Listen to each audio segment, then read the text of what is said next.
the topic is anterior approaches, and I put down achieving the Holy Grail because I want to make an anterior synonymous with minimally invasive, or MIS. So the goals for this talk for me are really to underscore what anterior techniques there are on the basis of understanding alignment, what the options are. I emphasize MIS for a reason, compare them to posterior, and then touch on some of the options for the future as well. So as we know, we want our head to sit over our shoulders. Noojan, I'm sorry to interrupt. Your voice is just a little muddled. I don't know if you can maybe bring the microphone closer. Right. Yeah, I can do that. You'll have to, unfortunately, have me zoom in on my face a little bit. Is that better? That's much better. That's much better. And your face is welcome, even with the beard. It's a coronavirus protest beard, but yeah. So it's the head over the shoulders, over the pelvis, and then literally over the knees and the hips, knees, and ankles, as we heard from the prior talk. The value of this is important with respect to understanding deformity, because when there's malalignment, that leads to problems with pain and quality of life measures, as we know. So alignment is important. It's important because when we don't achieve it in our surgical procedures, we have a significantly higher risk of going back to correct it. So that is something that we want to understand. Traditionally, we've been able to correct these large deformities, and this in the next slide I've stolen from Dr. Skuyan, probably from his residency days. But great things are able to be achieved through a posterior only, open only approach. The problem is that you can end up with significant blood loss, significant muscle dissection, length of stay in hospital, floor ICU healing, and so on is significant in these patients. And we have good data with respect to this from University of Washington, where I trained, where we had significant findings with respect to length of stay and return to the OR and so on. So anterior approaches offer us options. And so we've come a long way. As I've said, we've come from this to this with respect to fixation at least, and a really long way from that, the traditional significantly large anterior lateral approach to the minimally invasive approach and multi-level use of this for deformity correction. So I just want to touch on the three broad categories that are important. One is the lateral lumbar interbody fusion, the anterior column realignment, which Dr. Skuyan very nicely demonstrated in the lab, and then the anterior lumbar interbody fusion as anterior approaches, whether you have them synonymous with MIS, as I like to think, for deformity or not. That's kind of the goal here. And then there's emerging techniques as well. So what approach works best? So essentially the lateral, if we start with that, is quite simple. It's a minimally invasive approach to disrupting the anterior column and then placing a large graft in the anterior column to help achieve a fusion bed with a wide footprint. And so you can see that the typical interbodies that are used are larger, wider, and cross the annulus to annulus in terms of achieving arthrodesis goals. And so what about it for deformity? Well, the same goals are achieved as for degenerative, and that is that you want to achieve neural decompression through indirect decompression.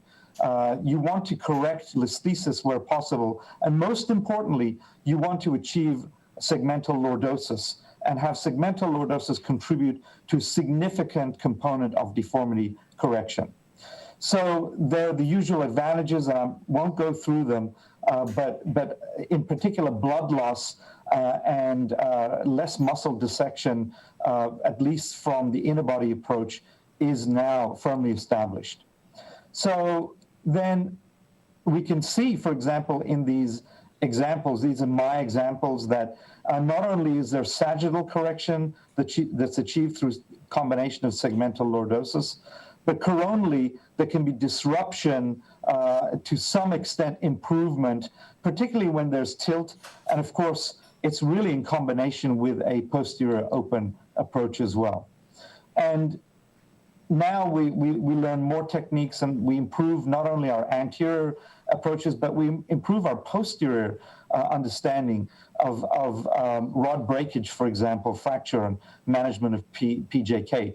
So it's when I say anterior approaches, it really is in combination and an addition to the posterior approach. So let's look at some data. The early data was very, very helpful and launched us with respect to understanding the benefits of the lateral or anterior lateral approach. So in this trial, where the criteria for deformity surgery was met with Cobb angle of more than 30 degrees and so on, they found that the coronal main curve did really significantly improve. And you also had significant improvement of segmental lordosis as well, and things such as tilt of particular vertebrae.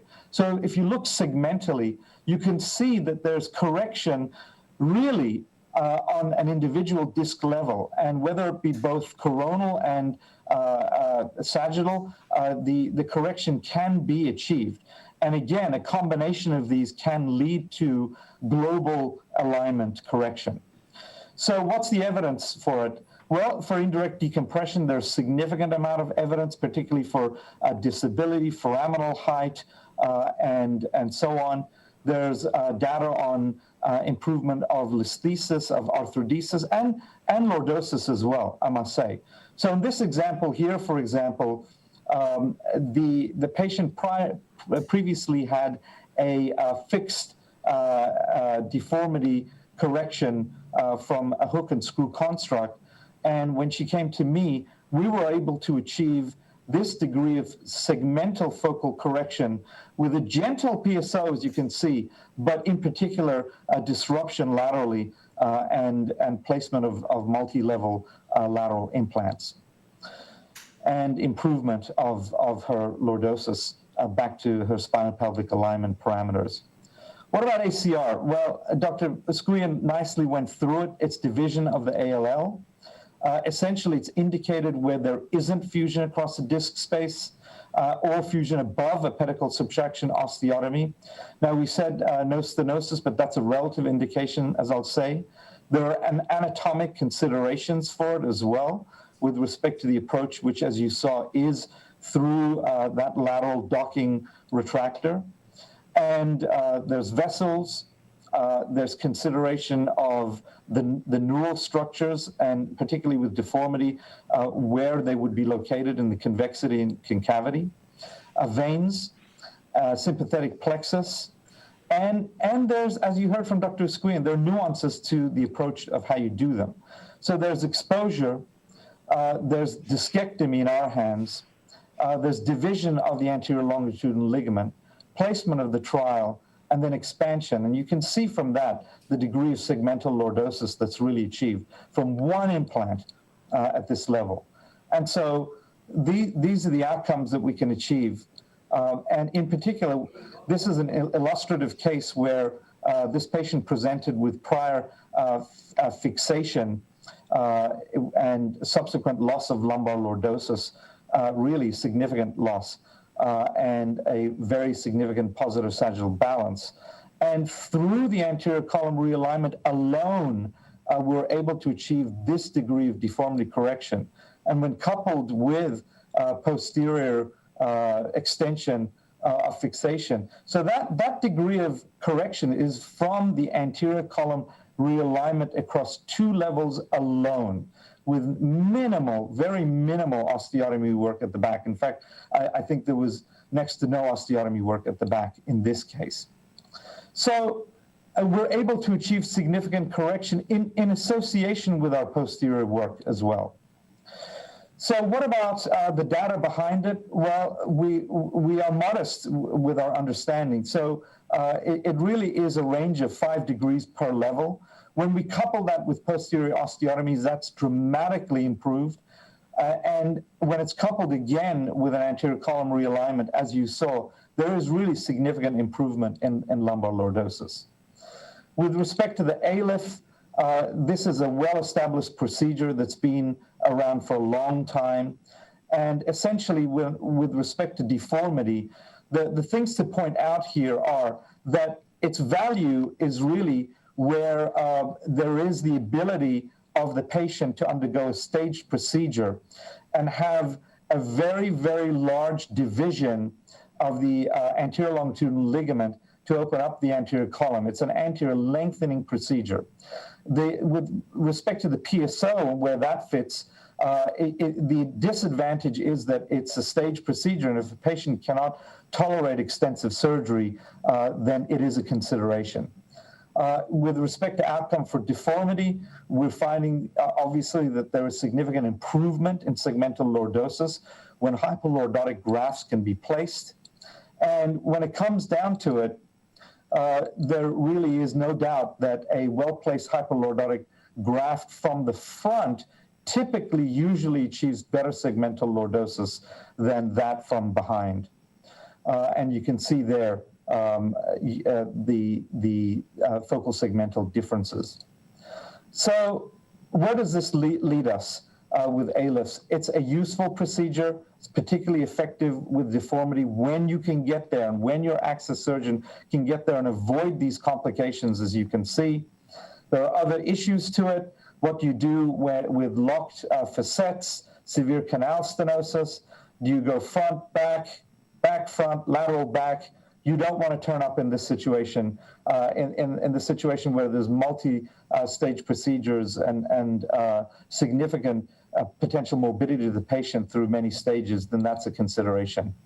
So in wrapping up, there are multiple different options for our candidates for deformity correction. But typically, I think we're understanding that it's a combination of anterior and posterior.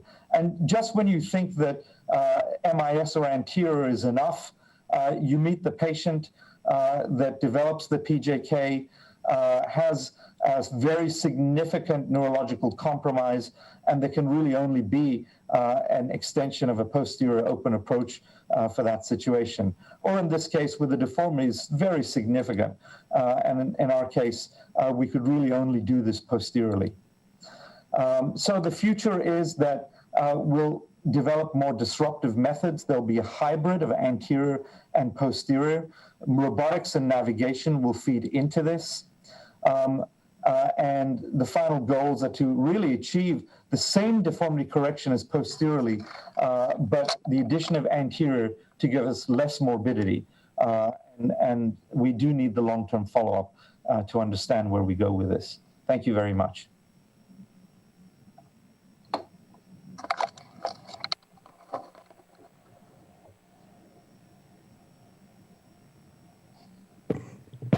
That's a great talk, Noojan. Thanks so much for that. And I do think this is sort of the future of spine surgery, as you and I have talked about. And I try to emphasize to our fellows, as a traditional open surgeon still, that they are likely not to use some of the techniques that they see us do in the OR as much as they will sort of newer techniques of image guidance and limited access anterior surgery with percutaneous fixation in the back. And so I grant I'm a little bit of a Luddite in this clinical arena, and I applaud your approach and your progress in this. Andrew, you're projecting. Would you like to ask a question? Yeah, sure. Noojan, I just had a quick question. When it sounds like you've, for a lot of your deformity corrections, transitioned to do what a lot of people would describe as kind of a hybrid-like construct where you're going anterior or lateral followed by posterior, or as Dr. Hart always liked to say, reversing the paradigm and doing it vice versa. But do you prefer to do when you're going, minimally invasively, do you prefer to go trans-psoas or pre-psoas? Or I was just wondering if you could talk a little bit about the benefits of both. Yeah, it's such a good question. And this is, an evolving art, as you know. So we started doing only trans-psoas initially, and then staging it. So our second stage was our posterior work. We transitioned to using anterior to psoas approaches, but the problem that we had was that we were really limited in terms of our muscle dissection, our skin dissection, and the incision. It needed multiple incisions, particularly to reach the high levels. And actually, most recently, we've gone to a prone to psoas approach, which sounds kind of really crazy, but in fact, what it does is that it keeps the patient in the prone position. We're able to do our anterior work in that prone position, and then simultaneously get on and do our posterior instrumentation, all in the same setting. Now, there's a very steep learning curve, and I'm still very much on it. But that is, to me, the holy grail. If we had a little bit more time, I could go into it. But I think the question you ask is basically a question of evolution. So we are moving forward from that traditional trans-psoas only staged procedure. And I think to your point, another reason for that not only is efficiency, but really is the complications that come from lumbar plexus manipulation as well. So it's really an evolving art. Thank you. Ted, you're looking intent. Do you want to ask something regarding the relative radiation exposure, perhaps, of limited access surgery versus traditional open surgery? Well, we could certainly talk about the radiation, but I have another question. My experience as a consultant at this point is that I see patients who have neuropathy from the anterior approaches, and I'm interested in how you would manage the patient who is 2 months after surgery with a pretty intense symptomatic neuropathy, thigh pain. Yeah. How do you manage that patient? And Ted, I've had that patient. You're talking about the true femoral neuralgia, femoral neuropathy. Can I just say that as a caveat, most of the patients that have the thigh weakness and the sensory deficit improve because it's stretch or neuropraxia of the lumbar plexus. But occasionally what happens is that it's significantly more because the work, especially the retractor, is put right next to the femoral nerve and is typically at the L4-5 level. I think, there is no good answer to your question. I think that time has actually ended up being the better part of valor. Most of these patients tend to have some degree of significant improvement, but it takes months and months and physical therapy. But on the flip side, these are the vast minority of patients. And I think I want to sort of make it clear that in the benefit to risk ratio, we are seeing some patients that have absolutely no symptoms, and that's about 50%. A significant portion that have muscle stretch, psoas muscle stretch, and some mild neuropraxia of the lumbar plexus, and that's fits in about 30 to 40%. And then rarely you have the true femoral neuralgias that you talk about. So I think it's very much surgeon dependent as well. So I would say it's the onus is on the surgeon to improve their surgical technique so that they avoid these, and they can be avoided through good surgical technique. I think that's why there's a learning curve. It's steep in some respects. And the more experienced you are at them, the better you are. And you understand nuances, including retraction time and so on. So, yeah, it's a very good question. It's a very significant disability.